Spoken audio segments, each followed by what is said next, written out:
오늘은 부활절인데요. 우리가 성탄에는 메리 크리스마스 인사하듯이 부활절에는 우리 믿음의 선배들이 이렇게 나누던 인사가 있습니다. 먼저 한 분이 주께서 다시 사셨습니다. 그러면 맞은편 분은 정말로 다시 사셨습니다. 그리고 서로 할렐루야 하고 이렇게 화답을 하는 겁니다. 자, 첫 번째 분은 어떻게 하신다고요? 주께서 다시 사셨습니다. 그러면 화답하시는 분은 정말로 다시 사셨습니다. 그리고 함께 할렐루야로 영광 돌려봅니다. 옆에 분 한번 인사 한번 나눠보겠습니다. 주께서 다시 사셨습니다. 정말로 다시 사셨습니다. 할렐루야. 네. 저하고도 한번 해보시겠습니다. 주께서 다시 사셨습니다. 할렐루야. 아멘. 정말 주님께 다시 사신 이 부활의 이 아침에 오늘은 부활 세 번째 삶이라는 제목으로 부활 사건이 갖는 그 의미에 대해서 여러분과 잠시 함께 나눠보려고 합니다. 우리가 부활의 의미에 대해서 알기 위해서는 먼저 죽음에 대해서 생각해 봐야 하는데요. 성경은 우리에게 세 가지 죽음이 있다는 것을 말씀하고 있습니다. 한번 따라해보세요. 세 가지 죽음. 우리가 그냥 죽으면 뭐 인생의 끝만 생각하는데 성경은 세 가지 죽음을 구별해서 우리에게 설명합니다. 첫 번째 죽음은 영적 죽음입니다. 이 영적 죽음은 생명의 근원이신 하나님과 단절된 죄로 인해서 하나님과 무관하게 된 인생을 영적으로 죽은 상태다 해서 영적 죽음이라 그렇게 이야기합니다. 에덴 동산에서 아담과 하와가 선악과를 따먹을 때 하나님께서는 분명히 말씀하셨습니다. 정령 죽으리라. 그런데 선악과를 따먹었는데 어떻게 됩니까? 안 죽고 살아있어요. 그런데 어떤 문제가 생깁니까? 하나님이 두려워서 나무 사이로 숨게 됩니다. 하나님을 피하여 도망하는, 하나님과 함께 있을 수 없는 그 상태가 영적인 죽음의 상태입니다. 그래서 이런 영적인 죽음에 대해서 성경이 이렇게 말씀하는데요. 로마서 3장 23절은 모든 사람이 죄를 범하였음에 하나님의 영광에 이르지 못하더니 그렇게 말씀합니다. 우리가 죄인으로서 하나님의 영광에 이르지 못한 이 상태가 바로 영적 죽음의 상태. 그리고 이것은 아담과 하와 이후에 모든 인류의 보편적인 상태입니다. 우리 모두는 태어날 때부터 죄 가운데 잉태돼서 죄 가운데 태어나서 하나님으로부터 단절된 영적인 죽음을 살고 있는 그런 상태에 있다는 것을 우리가 볼 수 있습니다. 그래서 우리의 구원에 대해서 말씀하실 때 에베소서 2장 1절은 이렇게 말씀하시는데요. 에베소 2장 1절은 한번 펼쳐보시고 이 말씀 한번 좀 외워두시면 좋을 것 같습니다. 앞에 혹시 이렇게 스크린에 뜨면 같이 한번 봉독해 볼 텐데요. 에베소서 2장 1절. 우리의 구원에 대해서 말씀하실 때 어떤 표현을 쓰시는가? 에베소 2장 1절을 이렇게 말씀합니다. 함께 봉독합니다. 그는 허물과 죄로 죽었던 너희를 살리셨도다. 아멘. 어떻게 됐다는 겁니까? 이미 우리를 허물과 죄로 죽어있는 상태로 전제하고 그런 우리를 살리시는 것을 구원이라 그렇게 표현합니다. 저 본문에서 너희 대신 자신의 이름으로서 한번 읽어볼 텐데요. 허물과 죄로 죽었던 김우석을 살리셨다. 이렇게 한번 본인의 이름을 넣어서 한번 같이 다시 봉독해 보겠습니다. 그는 허물과 죄로 죽었던 김우석을 살리셨도다. 아멘. 우리가 예수님을 믿기 전 우리의 보편적인 상태는 이미 영적으로 죽었던 허물과 죄로 죽었던 상태라는 것을 우리가 볼 수 있습니다. 이것이 영적 죽음이고 이런 죽음의 상태가 얼마나 이렇게 처참하고 비참한 상태인지 우린 처음부터 그런 상태가 잘 모르는데 예수님께서 십자가에 달리셨을 때의 상황을 보면 하나님과 단절된 상태, 이 영적인 죽음의 상태가 어떤 상태인가를 우리가 알 수 있는 것이 예수님께서 십자가에 달려 죽으실 때 이런 말씀하신 적이 있습니다. 엘리 엘리 라마 사박다니 나의 하나님 나의 하나님 어찌하여 나를 버리시나이까. 예수님은 하나님과 늘 함께 하시던 분이셨는데 십자가에서만은 우리의 죄를 짊어지시고 죄인처럼 하나님 앞에 서게 됩니다. 그러니까 그 죄를 지시고 죄인으로 하나님 앞에 서는 순간 하나님께서 예수님을 외면하시고 버리시고 그런 하나님의 저버리심에 예수님께서 너무 당황스러워져서 엘리 엘리 라마 사박다니 나의 하나님 어찌 나를 버리시나이까 그렇게 탄식을 하시죠. 십자가의 고통, 그 육신적인 아픔이 아니라 하나님과 단절된 이 영적인 죽음에 너무너무 이렇게 힘들어하시는 그런 주님의 모습을 볼 수 있습니다. 이처럼 죄로 인한 하나님과의 단절, 이것이 영적 죽음입니다. 그리고 이런 영적인 죽음은 육체적인 죽음을 가져옵니다. 두 번째 죽음은 바로 육체적 죽음인데요. 히브리서 9장 27절은 이렇게 말씀합니다. 한 번 죽는 것은 사람에게 정해진 것이요 그 후에는 심판이 있다. 한 번 죽는 죽음. 다윗이 자신의 마지막 임종을 앞두고 솔로몬에게 내가 모든 사람이 가는 길로 가게 됐다. 모든 사람이 가는 길. 이 죽음은 아무도 피해갈 수 없습니다. 왜요? 영적 죽음, 죄를 인해서 우리가 죽음에 이르게 되었기 때문에 한 사람도 이 죽음에서 피할 길이 없다는 것이죠. 그래서 로마서 6장 23절은 죄의 삭은 사망이다. 쉬운 성경, 현대인의 성경, 공동 번역은 죄의 대가는 죽음이요. 그렇게 표현합니다. 그러니까 우리가 죄를 짓기 때문에 결국 죽음에 이르게 되는. 그래서 한 사람도 죽음에서 피할 수 없는, 한 번 죽는 것은 정해진 것이다. 이것이 성경을 통해서 하나님께서 우리에게 알려주시는 그런 죽음에 대한 이유입니다. 여러분, 나이가 든다고 그냥 늙어 죽는 게 아니라 죄 때문에 죽는 줄로 믿습니다. 이게 성경적인 원리. 우리가 육신적인 그런 죽음이지만 이것이 육체적이고 물질적인 그런 이유 때문이 아니라 영적인 이유, 죄 때문에 우리가 그 죄의 대가로 죽게 된다는 것을 성경이 말씀하고 있습니다.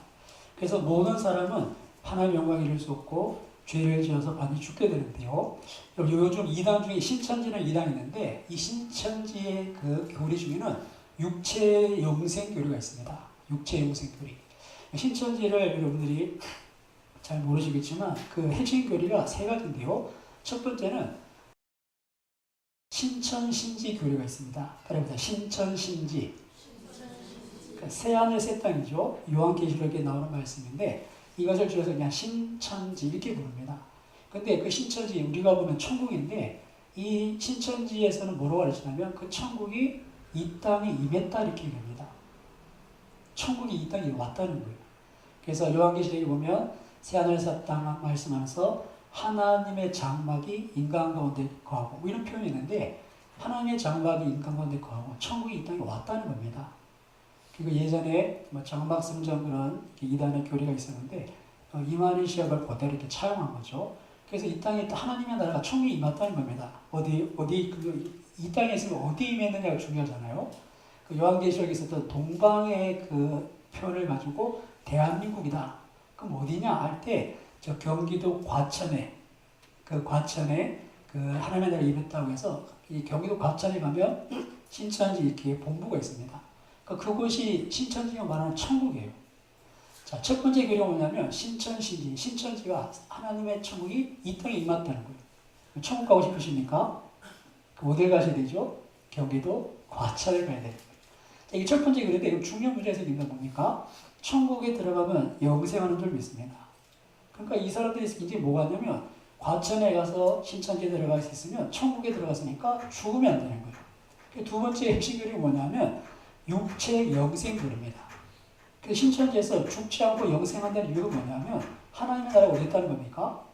죽어서 가는 곳이 아니라 이미 이 땅에 왔기 때문에 이 땅에서 우리가 천국에 갈 수 있지 않습니까? 경기도 과천에. 그러니까 천국에 가면 죽지 않아야 되는 거예요. 그렇죠. 천국에서 영원히 사니까. 그래서 육체 영생 교리입니다. 이게 두 번째 핵심 교리입니다. 그래서 그 사람들은 살아서 이 땅에서 천국에 14만 4천 왕같은 제사장을 산다고 이렇게 믿고 있습니다. 그래서 이단 상담을 하다 보면 심지어는 죽지 않는다고 하니까 아파트에서 막 뛰어내리는 사람들이 있습니다. 그 신천지에서 제일 경계하는 게 뭐냐면 이단 상담소에 들어가서 상담받는 것을 제일 무서워합니다. 왜냐하면 자신들의 가르침이 거짓이 금방 드러나거든요.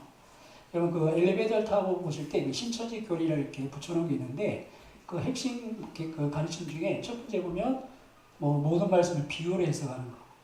그 핵심 말씀이 마태복음 13장에 있는 말씀인데요. 마태복음 13장에 보시면 이런 말씀이 있습니다. 예수님께서 13장 전체가 천국에 관한 비유를 이렇게 설명하시는 그런 장면인데 그 중간에 어떤 말씀이 있냐면 예수님께서 비유로 가르치신 것에 대해서 13장 34절 보시면 예수께서 이 모든 것을 우리에게 비유로 말씀하시고 비유가 아니면 아무것도 말씀하지 않았다. 그래서 이 성경을 딱 가지고 와서는 뭐라고 얘기합니까? 예수님이 말씀하신 것, 성경 전체는 비유로 풀어야 된다. 그렇게 해석을 하는 겁니다. 그래서 우리가 알고 있던 정통신앙 다 무시하고 성경을 성경이라고 푼다고 하면서 비유는 여러분 해석이 나름이잖아요. 그 의미 부여하는 해석이 나름이거든요. 그래서 자기네들 입맛대로 해석을 하는 겁니다. 이것이 그의 교리인데 이 비유가 말씀하지 않으셨다는 것은 이 13장 내 천국에 대한 비유에 대한 말씀에 해당하는 것이지 예수님의 전체 말씀이나 성경 전체가 비유인 것은 아닌 것이죠. 그래서 회개하라 천국이 가까이 왔다. 이건 비유가 아닙니다. 이건 그죠? 회개하라 천국이 가까이 이거는 그대로 문장을 받아들여야 되지 회개하는 거는 또 다른 의미를 부여하고 천국은 또 다른 의미를 부여해서 되는 게 아닙니다.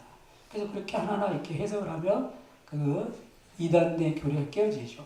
이사야서의 말씀에도 보면 하나님의 말씀 율법을 찾아보면 다 짝이 있다. 그러면서 자신들은 성경으로 푼다. 그래서 성경적인 그런 참된 기독교다 이렇게 얘기를 하는데 그 말씀은 하나님의 말씀이 짝이 있는 게 아니라 보시면 그 위에 하나님이 주신 많은 동물들을 쭉 소개합니다. 그것들이 어떻습니까? 하나님 만드신 짐승이 다 짝이 있게 만들어 놓으셨다. 그런 말씀인데 앞뒤 문맥 빼고 그냥 하나님의 말씀이 다 짝이 있는 것처럼 그렇게 해석하면서 자신들의 해석을 이렇게 정당화하는데요. 그런 가르침을 하나하나 반박하면 신천지의 가르침이 거짓이 금방 드러나니까 신천지에서 어떻게든 이단 상담을 하지 못하도록 철저하게 이렇게 막습니다. 그래서 재관에서 얘가 신천지인 게 좀 알려진 것 같고 집에서 뭔가 좀 낌새가 이상하면 자기네 그 숙소로 데려가서 아예 집에서 손도 못 대게 합니다. 그리고 혹시나 이렇게 붙잡혀 갈 때를 대비해서 녹화를 떠놓습니다. 내가 혹시 어디 붙잡혀 가면 지금 나는 내 신앙에 탄압을 받고 있는 것이니까 경찰서에 고발해달라고. 그래서 나를 풀어서 이당 3당에서 꺼져내서 내 신앙을 지킬 수 있도록. 그래서 자기가 영상을 찍어놓고 다닙니다. 그래서 혹시나 이렇게 정말 집에서 붙잡혀서 2단 3당에 끌려가게 되면 이 신천지에서 이렇게 고발하는 거예요, 경찰에. 왜요? 거기 가서 이렇게 말씀을 들어보면 정말 신천지가 이단이니 깨닫게 되니까. 그래서 2당 상담하는 걸 제일 싫어하는데 그런 가운데 애들이 정말 앞바다에서 막 뛰어내리는 거예요. 잡혀갈까 봐. 뭘 믿는 겁니까? 육체, 영생, 교리. 뛰어내려도 안 죽는다고 믿어요. 왜요? 이미 그들은 천국에 살고 영생하기 때문에. 자, 그러다 보니까 이게 어떻게 되냐면 천국이 임해 있고 영생하고 그러다 보니까 나중에 어떻게 되겠습니까? 일반 사람들은 100살쯤 살다가 죽는데 신천지 사람들은 거기서 200년, 300년 계속 영원히 사는 거예요. 그러다 보니까 결국은 많은 사람들 어떻게 되겠습니까? 그리로 몰려들겠죠. 그래서 세 번째 핵심 교리가 만국 통일 교리입니다. 신천지가 세상을 다스리는, 만국을 통치하는. 그런데 여기 이제 또 재미난 교리가 14만 4천이 거기서 등장하는 겁니다. 14만 4천에게 특별한 권세, 제사장의 권세를 줘서 통치하는, 나라를 다스리는 권세를 준다는 거예요. 이 땅에 하나님 나라가 임했고, 이제 육체적으로 영생하고, 이제 정말 하나님 알지 못한 죽어가는 사람들이 다 이제 신천지로 만국이 통일될 때 14만 4천이 제사장에 대해서 왕이 되는데 아무나 되는 게 아니겠죠. 14만 4천에 들어가기 위해서는 실적이 필요합니다. 실적이 필요하다.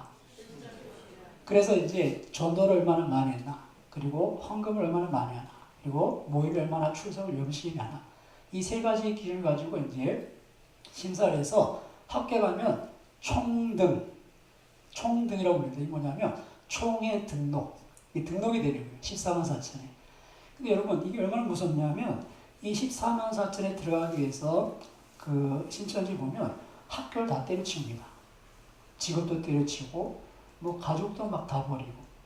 대구의 한 장로님이 그 상담소에 찾아가서 이렇게 이야기한 것 중 이런 내용이 있습니다. 그 아드님이 충북의대에 이렇게 의과대에 가서 이렇게 졸업할 때가 돼서 졸업식에 가봤더니 졸업자 명단에 애 이름이 없는 거예요. 그렇게 열심히 등록금 대가 이제 애가 이제 졸업해서 이제 의사 될 거라고 이제 졸업식에 갔는데 애가 이름이 없는 거예요. 나중에 알고 보니까 신천지에 빠져가지고 학교 자퇴선을 포기하고요. 그래서 막 난리가 났겠죠. 근데 그 애가 하는 말이 뭐냐면 아버지 의사 되는 게 뭐가 중요해요? 14만 4천이 들어가야죠. 왜요? 영생하고 마지막 때 왕노릇이 되는데 의사가 별로 중요한 게 아니란 거예요. 그래서 의대를 포기하고 14만 4천 들어가겠다고 그저 전도한다고 그렇게 열심히 한다고 이렇게 쫓아다니면서 의사가 뭐가 중요하냐고, 지금 상한사천이 들어가야 된다고. 지금 이것이 신천지의 현실입니다. 사랑하는 여러분, 이러한 가르침은 이단인 것을 잊지 마십시오. 이 땅에서 육체로 영생하는 교리는 이단입니다. 분명히 우리 육신은, 이 모든 사람들은 하나님의 영광을 이룰 수 없고 이미 우리는 영적 죽음 상태에서 우리 육체적인 죽음을 경험하게 됩니다. 이것이 두 번째 죽음입니다. 그리고 세 번째 죽음은 요한계시록에서 말하는 둘째 사망, 곧 영원한 불못에 던져지는 지옥 심판인데요. 이것이 세 번째 죽음입니다. 우리가 요한계시록 말씀을 한번 잠시 펴서 봤으면 좋겠는데요. 요한계시록 20장 11절에서 14절 보시면 마지막 그 세 번째 죽음, 영원한 심판에 대해서 분명하게 기록하고 있습니다. 요한계시록 20장 11절에서 14절 같이 한 목소리로 함께 봉독하겠습니다. 또 내가 크고 흰 보좌와 그 위에 앉으신 이를 보니 땅과 하늘이 그 앞에서 피하여 간되었더라. 또 내가 보니 죽은 자들이 큰 자나 작은 자나 그 보좌 앞에 서 있는데 책들이 펴있고 또 다른 책이 펴졌으니 곧 생명책이라. 죽은 자들이 자기 행위를 따라 책들에 기록된 대로 심판을 받으니 바다가 그 가운데서 죽은 자들을 내주고 또 사망과 음부도 그 가운데서 죽은 자들을 내주매 각 사람이 자기 행위대로 심판을 받고 사망과 음부도 불못에 던져지니 이것은 둘째 사망 곧 불못이라. 아멘. 마지막 하나님의 보좌 앞에서 우리가 육체적 죽음이 끝이 아니라 영원한 운명의 결정이 되는데, 영원한 세계가 있는데 천국이냐 지옥이냐 그 갈림길에 서게 됩니다.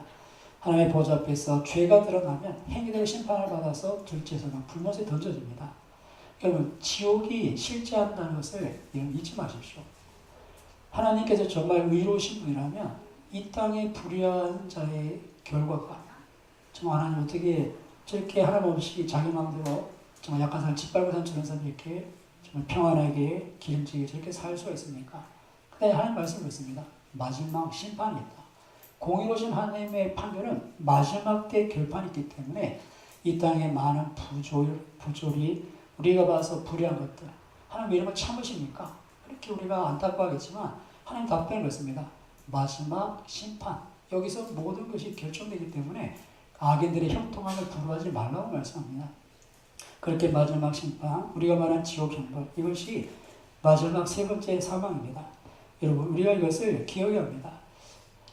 어린아이가 뱃속에 10달 동안 있을 때 이 세상이 이렇게 넓은 줄 알았겠습니까? 몰랐을 겁니다. 그런데 태어나면 이 땅에서, 이 넓은 세상에서 100년을 삽니다. 우리가 100세 시를 살죠. 여러분, 우리가 이 땅을 살면서 영원한 세계가 있다는 것을 알지 못합니다. 근데 성경 뭐라고 말씀합니까? 죽음이 끝이 아니고 죽음 후에는 영원한 세계가 있다. 그걸 어떻게 아는가? 예수님께서 십자가에 죽으시고 부활하심을 통해서 죽음이 끝이 아니라는 것을 보여주신 겁니다.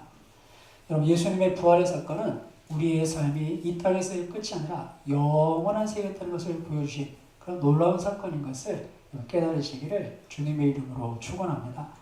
십자가의 부활, 야, 예수님 다시 사셨대, 와 신기하다, 이게 아니라 우리 인생의 죽음이 끝이 아니라 영원한 세계, 천국과 지옥이 있다는 것을 보여주신 사건입니다. 그래서 초대교회 성도들이 어떻습니까? 그 많은 핍박 가운데 예수님을 부인하지 않고 예수님 나의 주시라 붙잡고 믿음으로 사는 게 죽어도 예수님처럼 부활하여 영생이 된다.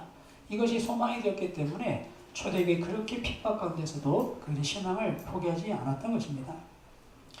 우리가 기억할 것이 이 세 번째 사망, 이 죽음, 하나님께서